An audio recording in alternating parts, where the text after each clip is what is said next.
ಮಧ್ಯಭಾಗದಲ್ಲಿ ನೋಡಿ, ಪದ್ಯದ ಮಧ್ಯಭಾಗದಲ್ಲಿ ತಂದೆ ತಾಯಿಗಳು ಮಗುವಿನೊಟ್ಟಿಗೆ ಹೇಗೆ ಇರ್ತಾರೆ ಅಂತ ನೋಡಿ, ಅಲ್ಲಿ ಪ್ರಾಣಿ ಅಂತಾನೆ ಬಳಸ್ಬಿಡ್ತಾರೆ ಕವಿಗಳು. ಕುಳಿತು ಕೆಮ್ಮುವ ಪ್ರಾಣಿ ಅಂತೆ ಅಪ್ಪ. ಇದೆಂತ ದುರಂತ ಅಲ್ವಾ? ಜಿ ಎಸ್ ಶಿವರುದ್ರಪ್ಪನವರು ಈ ಒಂದು ಪದ್ಯಭಾಗದಲ್ಲಿ ಮುಂದುವರಿತಾ ಹೇಳ್ತಾರೆ, ತಂದೆ ತಾಯಿಗಳು ಮಗುವಿಗೆ ಗೋಚರಿಸುವ ಬಗೆ ಹೇಗೆ ಅಂತ ಹೇಳಿದ್ರೆ, ತಾಯಿ ಸಾವಿರ ಚಕ್ರದ ರಸ್ತೆಯ ಅಂಚಿನಲ್ಲಿ ಕೈ ಹಿಡ್ಕೊಂಡು ಮಗುವನ್ನ ನಡೆಸ್ತಾ ಹೋಗ್ತಾಳೆ. ಇರುವ ಒಂದಿಂಚು ಕೋಣೆಯಲ್ಲಿ ಹೊರಲೋಕವನ್ನ ಪರಿಚಯಿಸುವ ಕೆಲಸವನ್ನ ಮಾಡ್ತಾಳೆ. ತಂದೆ ಬೆಳಗಿನಿಂದ ಸಂಜೆ ತನಕ ಕಣ್ಮರೆಯಾಗಿರ್ತಾನೆ. ಯಾಕೆಂದ್ರೆ ಪಾಪ ಅನಿವಾರ್ಯ ಅದು. ಕೂತ್ಕೊಂಡು ತಿಂದ್ರೆ ಅಲ್ಲ, ತಿಂದ್ರೆ ಅಂತಲ್ಲ, ತಿನ್ನೋದಕ್ಕೆ ಸಾಧ್ಯನೇ ಇಲ್ಲ. ಕೂತ್ಕೊಂಡು ತಿಂತೀವಿ ಅನ್ನೋದಕ್ಕೆ ಪುಕ್ಸಟ್ಟೆ ಇಲ್ಲ. ಅಥವಾ ಇನ್ನೇನೋ 4 ದಿನ ರಜಾ ಹಾಕೊಂಡು ಮನೆಯಲ್ಲಿ ನೆಮ್ಮದಿಯಾಗಿರ್ತೀನಿ, ಯಾವ ಕಾರಣಕ್ಕೂ ಸಾಧ್ಯ ಇಲ್ಲ. ಯಾವ ಕಾರಣಕ್ಕೂ ಸಾಧ್ಯ ಇಲ್ಲ. ನಗರಗಳಲ್ಲಿ ನಾನು 2 ದಿನ ರಜಾ ಹಾಕ್ಬಿಟ್ಟು ಮಕ್ಕಳೊಟ್ಟಿಗೆ, ಹೆಂಡತಿಯೊಟ್ಟಿಗೆ, ಗಂಡನೊಟ್ಟಿಗೆ ಇರ್ತೀನಿ, 2 ದಿನ ಕೆಲಸಕ್ಕೆ ರಜಾ ಹಾಕಿ, ಅಥವಾ ನನ್ನ ಸ್ವಂತದ ಸಂತೋಷವನ್ನು ಅನುಭವಿಸ್ತೀನಿ ನಾನು ನನ್ನ ಬೇಕಾದರೊಟ್ಟಿಗೆ ಅನ್ನೋದು ನಗರವಾಸಗಳಲ್ಲಿ ಅಥವಾ ನಗರವಾಸಿಗಳಲ್ಲಿ ಸಾಧ್ಯವೇ ಇಲ್ಲ. ಆ ಜೀವನವನ್ನ ಮಾಡಲಿಕ್ಕೆ ಖಂಡಿತವಾಗ್ಲೂ ಸಾಧ್ಯ ಆಗೋದೇ ಇಲ್ಲ ಅಂತಕ್ಕಂಥದ್ದು. ಹಾಗಾಗಿ ಅಲ್ಲಿ ಹೇಳ್ತಾ ಇದ್ದಾರೆ, ಪಾಪ ಮಗುವಿಗೆ ಬೆಳಗ್ಗೆಯಿಂದ ಸಂಜೆವರೆಗೂ ಸಿಗೋದೇ ಇಲ್ಲ ಅಪ್ಪ. 11 ಗಂಟೆಗೆ ಬರ್ತಾನೆ ಅಪ್ಪ ಅಂತ ಹೇಳಿದ್ರೆ ಮಗು ಆ ಟೈಮಲ್ಲಿ ಎಚ್ಚರವಾಗಿರುತ್ತಾ? ಸಾಧ್ಯ ಇಲ್ಲ. ಅದು ಹೇಗೆ ಬರ್ತಾನೆ ಅಂದರೆ ಖುಷಿಯಾಗಿ ಎಲ್ಲ ಇಡೀ ಬೆಳಗಿಂದ ಸಂಜೆವರೆಗಿನ ಎಲ್ಲ ಕೆಲಸದ ಒತ್ತಡಗಳನ್ನ ಕಣ್ಣ ಮೇಲೆ ಹಾಕ್ಕೊಂಡು, ಮಣಭಾರ ತೂಕವನ್ನ ಕಣ್ಣು ರೆಪ್ಪೆಗಳ ಮೇಲೆ ಹಾಕ್ಕೊಂಡು ಬರ್ತಾನೆ, ಉಸ್ಸು ಅನ್ಕೊಂಡು ಬರ್ತಾನೆ ಅಂತ ಅದ್ರ ಅರ್ಥ. ಇರುವ ತಂದೆ ಬೆಳಗಿನಿಂದ ಸಂಜೆ ತನಕ ಕಣ್ಮರೆಯಾಗಿ ಕೆಲಸ ಕಾರ್ಯಗಳಲ್ಲಿ ಒತ್ತಡಗಳಲ್ಲೇ ಸಿಲುಕೊಂಡು, ಇನ್ನೊಬ್ಬರ ಕೈಗೊಂಬೆಗಳಾಗಿರ್ತೀವಲ್ಲ, ಹಾಗಾಗಿ ಒತ್ತಡದಲ್ಲಿಯೇ ಇರ್ತಾನೆ ತಂದೆ. ಒಮ್ಮೊಮ್ಮೆ ರಜಾ ದಿನಗಳಲ್ಲಿ ಕಣ್ಣಿಗೆ ಕಂಡು ಅಪರೂಪವಾದಂತಹ ಪ್ರಾಣಿಯ ರೀತಿಯಲ್ಲಿ ಮಕ್ಕಳಿಗೆ ಕಾಣಿಸ್ತಾರೆ ತಂದೆ. ಅಂದ್ರೆ ಇದು ನಿಜವಾಗ್ಲೂ ಕೂಡ ದುರಂತ ಇದು. ಏಕೆಂದ್ರೆ ಈಗ ಕೂಡು ಕುಟುಂಬಗಳಿಲ್ಲ. ಅಪ್ಪ ಅಮ್ಮ 2 ಮಕ್ಕಳಿದ್ರೆ ಹೆಚ್ಚು, ಒಂದೇ ಮಗು. 3 ಜನ ಇದ್ರೆ ದೊಡ್ಡ ಸಂಸಾರದ ಭಾರ ಅದು. ನಗರಗಳಲ್ಲಿ ಖರ್ಚು ವೆಚ್ಚಗಳು ಹಾಗೆ ಇರುತ್ತೆ, ನೆಮ್ಮದಿ ಇಲ್ಲ. ಒಟ್ಟು ನೆಮ್ಮದಿಗೋಸ್ಕರ ದುಡಿತಾರೆ, ನೆಮ್ಮದಿನೇ ಇಲ್ಲ, ಸಿಗೋದಿಲ್ಲ ಅದು. ಹಾಗಾಗಿ ಅಪ್ಪ ಕಣ್ಣಿಗೆ ಕಾಣ್ತಾನೆ, ಆದ್ರೆ ಅವನು ಕೂಡ ಮಾತಾಡೋದಿಲ್ಲ. ಯಾಕೆಂದ್ರೆ ಅವನು ಕೂಡ ರೆಸ್ಟ್ ಬೇಕಾಗಿರುತ್ತೆ, ಇಡೀ ವಾರಗಟ್ಲೆ ದುಡಿಯುವಂಥದ್ದು. ಅದನ್ನ ಆಯಾಸವನ್ನ ಕಡಿಮೆ ಮಾಡ್ಕೊಳ್ಳೋದಕ್ಕೆ 1-2 ದಿನ ಸಾಕಾಗೋದಿಲ್ಲ ಮನುಷ್ಯನಿಗೆ. ಆ ಮಟ್ಟದ ಒತ್ತಡದ ಬದುಕು ಅವರ ದುಡಿಮೆಯ ಸ್ಥಳಗಳಲ್ಲಿ ಇರುತ್ತೆ. ಹಾಗಾಗಿ ನೆಮ್ಮದಿ ಇಲ್ಲದ ಬದುಕು ಅನ್ನುವಂಥದ್ದು. ಪ್ರಾಣಿಯ ಹಾಗೆ ಗೋಚರಿಸ್ತಾನೆ ತಂದೆ ಮಕ್ಕಳಿಗೆ.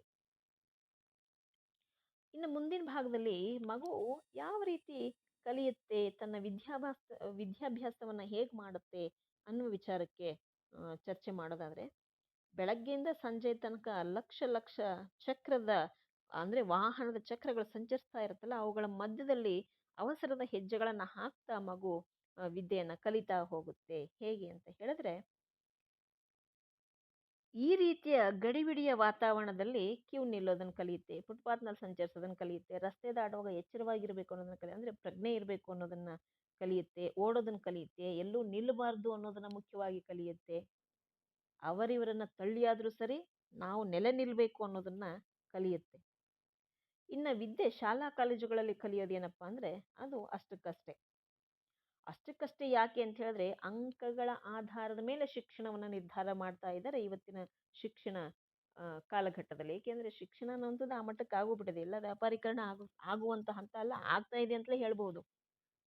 ಬಿಸ್ನೆಸ್ ಆಗೋಗಿದೆ ಇವತ್ತು ಶಿಕ್ಷಣ, ಹೌದಲ್ವಾ? ನೈತಿಕ ಮೌಲ್ಯಾಧಾರಿತವಾದಂತಹ ಶಿಕ್ಷಣವನ್ನು ಕಾಣಲಿಕ್ಕೆ ಸಾಧ್ಯನೇ ಇಲ್ಲ. ಮಕ್ಕಳಿಗೆ ಏನಾದರೂ ಹೆಚ್ಚಿಗೆ ವಿವರಣೆಯನ್ನ ಕೊಡ್ತೀವಿ ಅಂತಂದ್ರೆ, ಮ್ಯಾಮ್ ಎಕ್ಸಾಮ್ಗೆ ಎಷ್ಟು ಬೇಕೋ ಅಷ್ಟನ್ನ ಕಲಿತೀವಿ, ಫ್ರೀ ಟೈಮಲ್ಲಿ ಹೇಳಿ ಅನ್ನುವಂಥ ಪರಿಸ್ಥಿತಿಗೆ ಇವತ್ತು ಅವ್ರನ್ನ ತಂದಿಟ್ಟಿರೋಂಥದ್ದೇ ಈ ಒಂದು ಶಿಕ್ಷಣದ ವ್ಯವಸ್ಥೆ. ನೈತಿಕ ವಿಚಾರಗಳನ್ನ ಕೇಳಿ ಅಂತ ಹೇಳಿದ್ರೆ, ಅವ್ರಿಗೆ ಕೇಳೋದಕ್ಕೆ ಸಮಯ ಇಲ್ಲ, ಬೇಕಾಗಿಲ್ಲ ಅವ್ರಿಗದು. ಎಕ್ಸಾಮ್ ಟೈಮಲ್ಲಿ ನಮ್ಗೆ ಎಷ್ಟು ಬೇಕೋ ಇಂಪಾರ್ಟೆಂಟ್ ಮಾರ್ಕ್ಸ್ ತಗೊಳ್ಳೋದಕ್ಕೆ ಎಷ್ಟು ಬೇಕೋ ಅಷ್ಟನ್ನ ಕಲಿತ್ರೆ ಸಾಕು. ಎಕ್ಸಾಮ್ ಹಾಲಿಂದ ಹೊರಗಡೆ ಬಂದಿದ ತಕ್ಷಣ ಈ ಪ್ರಶ್ನೆಗೆ ಏನು ಉತ್ತರ ಬರ್ದಿದ್ದೀರಿ ಅಂದ್ರೆ ಅವ್ರಿಗೆ ಹೇಳಕ್ ಮರ್ತೋಗುತ್ತೆ. ಯಾಕೆ ಅಂತಂದ್ರೆ ಅವರು ಅಧ್ಯಯನವನ್ನ ಮಾಡೋದಿಲ್ಲ, ಅಭ್ಯಾಸವನ್ನ ಮಾಡ್ಕೊಳ್ತಾರೆ ಎಕ್ಸಾಮ್ಗೋಸ್ಕರ ಅಷ್ಟೇ.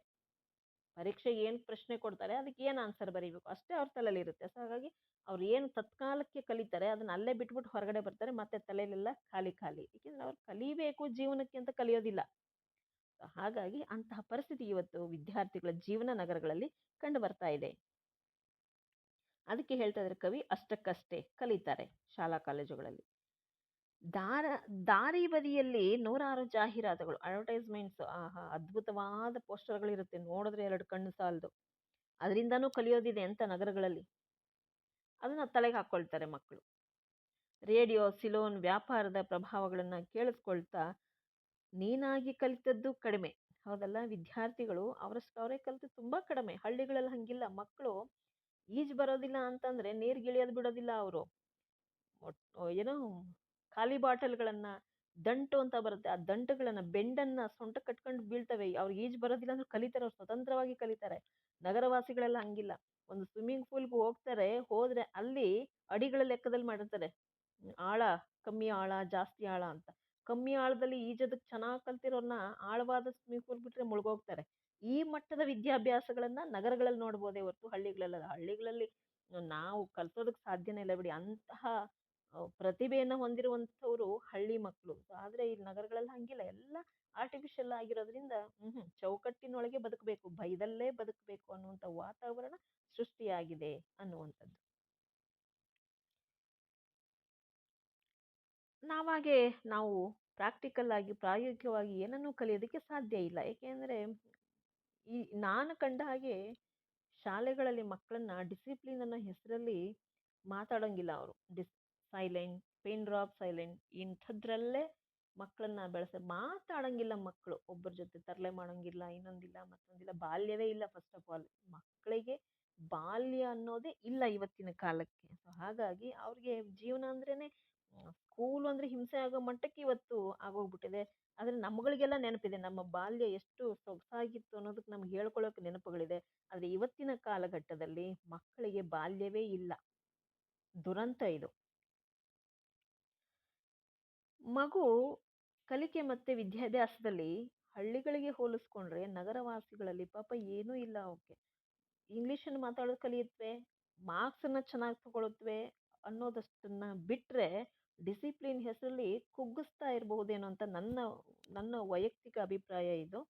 ಯಾಕೆಂದ್ರೆ ಮಕ್ಕಳು ಸ್ವತಂತ್ರವಾಗಿ ಯೋಚನೆ ಮಾಡೋದನ್ನೇ ಕಲಿಯೋದು. ಡಿಪೆಂಡೆಂಟ್ ಲೈಫನ್ನ ಅಡ್ಜಸ್ಟ್ ಮಾಡ್ಕೊಂಡ್ಬಿಡ್ತಾರೆ ಮಕ್ಕಳು ಅನ್ನುವಂಥದ್ದು. ಇನ್ನು ಕೊನೆಯ ಭಾಗವನ್ನ ಚರ್ಚೆ ಮಾಡೋದಾದ್ರೆ ಪದ್ಯದ್ದು, ನಗರಗಳು ಜೀವನವನ್ನ ಹೇಗೆ ಮಾರ್ಪಾಡು ಮಾಡ್ಬಿಡುತ್ತೆ ಅಂದ್ರೆ ಕೃತಕತೆಗೆ ತಂದು ನಿಲ್ಲಿಸ್ಬಿಡುತ್ತೆ. ಪ್ರೀತಿ, ವಿಶ್ವಾಸ, ಒಡ ಹುಟ್ಟಿದವರ ಜೊತೆಗಿನ ಸಂಬಂಧ, ಒಡನಾಟ ಎಲ್ಲವೂ ಕೂಡ ಅನ್ಯೋನ್ಯತೆಯಿಂದ ಕೂಡಿರೋದಕ್ಕೆ ಸಾಧ್ಯವೇ ಇಲ್ಲ. ಎಲ್ಲವೂ ಆರ್ಟಿಫಿಷಿಯಲ್. ಎಲ್ಲವೂ ಆರ್ಟಿಫಿಷಿಯಲ್ ಆಗ್ಬಿಡುತ್ತೆ. ನಗರದ ಯಾಂತ್ರಿಕ ಜೀವನ ಅತಂತ್ರ ಸ್ಥಿತಿಯಲ್ಲಿ ಇರುತ್ತೆ. ಇಲ್ಲಿ ವಾಸ ಮಾಡುವವರು ಬದುಕು ಲಕ್ಷಧಾರಿಗಳ ಚದುರಂಗದ ಆಟಕ್ಕೆ ಸಿಕ್ಕಾಕೊಂಡು ವಿಲ ವಿಲ ವಿಲ ಅಂತ ಒದ್ದಾಡ್ತಿರುತ್ತೆ. ಯಾರ್ದೋ ಕೈಗೊಂಬೆಯಾಗಿ ಕೆಲಸ ಮಾಡ್ತಾ ಮುಂದುವರಿಬೇಕಾಗುತ್ತೆ. ಇದು ಅನಿವಾರ್ಯ ಕೂಡ. ಜೀವನ ಉಪಾಯಕ್ಕಾಗಿ ಬೆಳಗ್ಗೆ ಬೇಗನೆ ಏಳೋದು, ಬಟ್ಟೆಯಲ್ಲಿ ತಮ್ಮನ್ನ ತಾವು ತುರುಕೊಳ್ಳೋದು, ಅದೇ ಪದ್ಯದ ಸಾಲುಗಳಲ್ಲೇ ಇದೆ. ಬಟ್ಟೆಯಲ್ಲಿ ದೇಹವನ್ನ ತುರುಕೋದು ಅಂತ. ಅದು ಓದೋದಕ್ಕೆ ಒಂಥರ ಹಿಂಸೆ ಆಗುತ್ತೆ. ಆ ಮಟ್ಟದ ಅದು ಸತ್ಯನೇ ಹೌದು. ಸತ್ಯವಾಗ್ಲೂ ಕೂಡ ಅದು ನಿಜಾನೇ. ಇವತ್ತು ನಗರವಾಸಿಗಳಲ್ಲಿ ಇರತಕ್ಕಂಥದ್ದು ಅದು ಸಹಜನೇ ಅದು. ಬೇಗ ಬೇಗ ತಗಲಕ್ಕೊಳ್ಳೋದು, ನಾಷ್ಟ ಮಾಡ್ಲಿಕ್ಕೆ ಟೈಮ್ ಇರೋದಿಲ್ಲ ಪಾಪ. ಯಾಕೆಂದ್ರೆ ಇನ್ ಟೈಮಿಗೆ ಹೋಗ್ಬೇಕು ಆಫೀಸ್ಗಳಿಗೋ, ಕೆಲಸದ ಸ್ಥಳಗಳಿಗೋ. ಅಲ್ಲಿ ಇನ್ನೊಂದು ರೀತಿಯಾದಂತಹ ನರಕ ಅನುಭವಿಸುವಂತ ಪರಿಸ್ಥಿತಿಗಳು. ಎಲ್ಲಾ ಕಡೆ ಹಂಗಿಲ್ಲ, ಬಟ್ ಸಹಜವಾಗಿ ಅದೇ ರೀತಿಯಾದಂಥದ್ದೇ ಇದೆ, ಸಾಮ್ಯತೆಗಳಿದಾವೆ. ಅವಸರದಲ್ಲಿ ರೈಲನ್ನು, ಬಸ್ಸನ್ನು ಹಿಡಿತಾ ಸಾಗುವಂಥದ್ದು, ಸಾಯಂಕಾಲ ಸುಸ್ತಾಗಿ ಮನೆಗೆ ಬರುವಂಥದ್ದು, ಕಣ್ಣಲ್ಲಿ 10 ಮಣದಷ್ಟು, ನೋಡಿ 10 ಮಣದಷ್ಟು ಒಂದು ಭಾರವ, ಸುಸ್ತಾಗ್ಬಿಡುತ್ತೆ, ಆಯಾಸ, ಸಾಕಪ್ಪ ಜೀವನ ಅಂತ. ಸಾಕಪ್ಪ ಜೀವನ ಅಂದ್ರೂ ಕೂಡ ಸಾಕು ಮಾಡ್ಕೊಳಕ್ಕಾಗೋದಿಲ್ಲ. ಜವಾಬ್ದಾರಿಗಳು ಹೆಗಲೇರ್ಬಿಟ್ಟಿರುತ್ತೆ ಮನುಷ್ಯನಿಗೆ. ನಗರವಾಸಿಗಳಲ್ಲಿ ದೂರದ ಬೆಟ್ಟ ಕಣ್ಣಗ್ ನುಣಿಗೆ ಅಂತ ಬಂದ್ಬಿಡೋದು. ನಗರಗಳಿಗೆ ಬಂದ್ಬಿಟ್ಟು ಜೀವನ ಕಟ್ಕೊಂಡ್ಬಿಡ್ತೀನಿ, ನಾನು ಬೆಂಗಳೂರಲ್ಲಿ ಇರ್ತೀನಿ, ನಾನು ಮುಂಬೈಯಲ್ಲಿ ಇರ್ತೀನಿ, ನಾನು ಪೂನಾದಲ್ಲಿ ಇರ್ತೀನಿ, ಹೈದರಾಬಾದಲ್ಲಿ ಇರ್ತೀನಿ. ಹೇಳ್ದಷ್ಟು ಸುಲಭ ಇಲ್ಲ ಇಲ್ಲಿಗೆ ಬಂದ ಮೇಲೆ ಬದುಕು ಕಟ್ಕೊಳ್ಳೋದು. ವಾಪಸ್ ಹೋಗೋದಕ್ಕೆ ಅವ್ರಿಗೆ ಆತ್ಮಾಭಿಮಾನಕ್ಕೆ ಪೆಟ್ಟು ಬೀಳುತ್ತೆ. ಇಲ್ಲಿದ್ದು ಒದ್ದಾಡಿದ್ರೂ ಪರವಾಗಿಲ್ಲ, ಇಲ್ಲೇ ಇರಬೇಕು ನಗರಗಳಲ್ಲಿ ಅನ್ನುವಂಥ ಹಠಕ್ಕೆ ಬಿದ್ದು ತಮ್ಮ ನೆಮ್ಮದಿಯನ್ನ ಹಾಳು ಮಾಡ್ಕೊಳ್ಳುವಂತಹ ಸ್ಥಿತಿ ಇವತ್ತು ನಗರವಾಸಿಗಳಲ್ಲಿ ಇರ್ತಕ್ಕಂಥದ್ದು. ಮನದಷ್ಟು ಆಯಾಸವನ್ನ ಹೊತ್ಕೊಂಡು ಪಾಪ 11 ಗಂಟೆ 12 ಗಂಟೆ ಟೈಮಿಂಗ್ ಇರೋದಿಲ್ಲ ಬಿಡಿ. ಆ ಸಮಯಕ್ಕೆ ಬರ್ತಾರೆ. ಗಂಡನನ್ನ ಕಾಯ್ತಾ ಕಾಯ್ತಾ ಪಾಪ ಹೆಂಡತಿ ಅಥವಾ ಮಕ್ಕಳು ಕೂಡ ಅಪ್ಪನನ್ನ ಕಾಯ್ತಾ ಕಾಯ್ತಾ ನಿದ್ದೆಗೆ ಜಾರುವಂಥದ್ದು ಆಗಿರುತ್ತೆ. ತೂಕಡಿಸ್ತಾ ಇರ್ತಾರೆ, ಮಲಗ್ಬಿಡ್ತಾರೆ. ಆಗ ಬಂದು ಗಂಡ ಹೆಂಡತಿಯನ್ನ ಎಬ್ಬರಿಸೋದು. ಬಿಸಿಯಾದ ಊಟ ಅಲ್ಲ, ತಣ್ಣಗಿರುವ ಕೂಳು ಅಂತ ಹೇಳ್ತಾ ಇದಾರೆ ನೋಡಿ. ಇದಕ್ಕೆ ಅರ್ಥ ಹೇಳೋದಕ್ಕೆ ಮನ್ಸೇ ಬರ್ತಾ ಇಲ್ಲ ನನಗೆ. ತಣ್ಣಗಿರುವ ಕೂಳನ್ನ ತಿಂದು ಆರೋಗ್ಯ ಇನ್ನೆಷ್ಟರ ಮಟ್ಟಿಗಿರ್ಬೋದು, ಇನ್ಯಾವ ನೆಮ್ಮದಿ ಕಾಣೋದಕ್ಕೆ ಸಾಧ್ಯ? ಒಬ್ಬ ಮನುಷ್ಯ ನಗರವಾಸಿಯಾಗಿ ನಾನು ಏನನ್ನ ಸಾಧಿಸ್ತೀನಿ ಅಂತ ಅವನಿಗೆ ಅನ್ನಿಸ್ಬೋದು ಹೇಳಿ? 11 ಗಂಟೆನಲ್ಲಿ ಊಟ ಬಿಸಿ ಇರುತ್ತಾ? ಊಟ ಬಿಸಿ ಅಲ್ಲ, ಭಾವನೆಗಳೇ ಬಿಸಿ ಆಗಿರೋದಿಲ್ಲ. ಸೋತೋಗ್ಬಿಟ್ಟಿರುತ್ತೆ ಬದುಕು ಅನ್ನುವಂಥದ್ದು.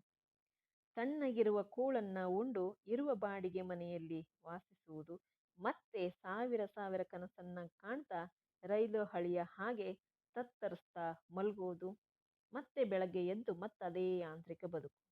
ಸೊ ಇದಿಷ್ಟು ಯಾಂತ್ರಿಕ ಜಗತ್ತಿನಲ್ಲಿ ಬದುಕ್ತಾ ಇದೀವಿ ಅಂತ ಹೇಳಿ, ನಗರವಾಸಿಗಳು ಅಂತಲ್ಲ, ಯಾಂತ್ರಿಕ ಜಗತ್ತಿನಲ್ಲಿ ಕೃತಕವಾಗಿ ಬದುಕುವುದನ್ನ ನಗರವಾಸಿಗಳು ಅಭ್ಯಾಸ ಮಾಡ್ಕೊಳ್ಬೇಕಾಗುತ್ತೆ. ಅನಿವಾರ್ಯ ಇದು, ಅನಿವಾರ್ಯ. ಸೊ ಹಾಗಾಗಿ ದಯವಿಟ್ಟು ವಿದ್ಯಾರ್ಥಿಗಳಲ್ಲಿ ನನ್ನ ಮನವಿ ಏನಪ್ಪಾ ಅಂತ ಹೇಳಿದ್ರೆ, ನೀವು ನಿಮ್ಮ ಬದುಕನ್ನ ಕಟ್ಕೊಳ್ಳಿ. ನಾವು ಯಾತಕ್ಕೆ ಬದುಕನ್ನ ಕಟ್ಕೊಳ್ಬೇಕು ಅಂತ ಯೋಚನೆ ಮಾಡ್ತೀವಿ ಅಂದ್ರೆ, ಗುರಿಯನ್ನ ಸಾಧಿಸೋದಕ್ಕೆ, ನೆಮ್ಮದಿಯ ಜೀವನ ನಡೆಸ್ಲಿಕ್ಕೇನೆ. ಸೊ ಆ ನೆಮ್ಮದಿಯ ಜೀವನ ಏನ್ ಮಾಡಿದ್ರೆ ನಮಗೆ ಸಿಗುತ್ತೆ ಅನ್ನೋದನ್ನ ಯೋಚನೆ ಮಾಡಿ ನಾವು ಎಲ್ಲಿ ಬದುಕನ್ನ ಕಟ್ಕೊಳ್ಬೇಕು ಅಂತ ನಿರ್ಧಾರ ಮಾಡಬೇಕಾಗುತ್ತೆ.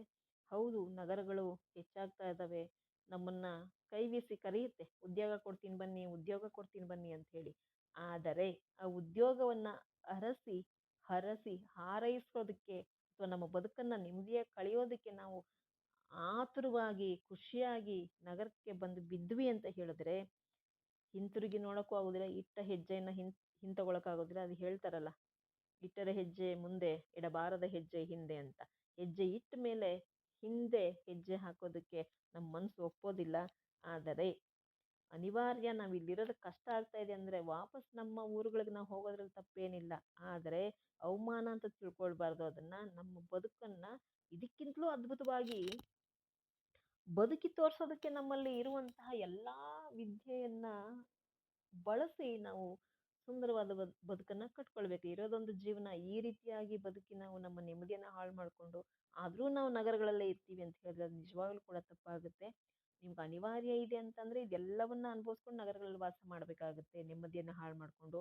ಇಲ್ಲ, ನನ್ನ ವಿದ್ಯೆಯನ್ನ ನಾನು ಸದುಪಯೋಗ ಪಡಿಸ್ಕೊಂಡು ಹಳ್ಳಿಗಳಲ್ಲೇ ಬದುಕನ್ನ ಕಟ್ಕೊಂಡು ಅಲ್ಲೇನಾದ್ರೂ ಸಾಧಿಸ್ತೀನಿ ಅನ್ನೋದಾದ್ರೆ ಅದು ಕೂಡ ತುಂಬಾ ಸಂತೋಷದಾಯಕವಾದಂತಹ ವಿಚಾರ ಅಂತ ನಾನು ಹೇಳೋದಕ್ಕೆ ಇಷ್ಟಪಡ್ತೀನಿ. ಸೊ ಇದಿಷ್ಟು ಈ ಒಂದು ಮುಂಬೈ ಜಾತಕ ಅನ್ನುವಂಥ ಪದ್ಯದ ಒಂದು ತಾತ್ಪರ್ಯ ಅಥವಾ ಸಾರಾಂಶ. ಧನ್ಯವಾದಗಳು.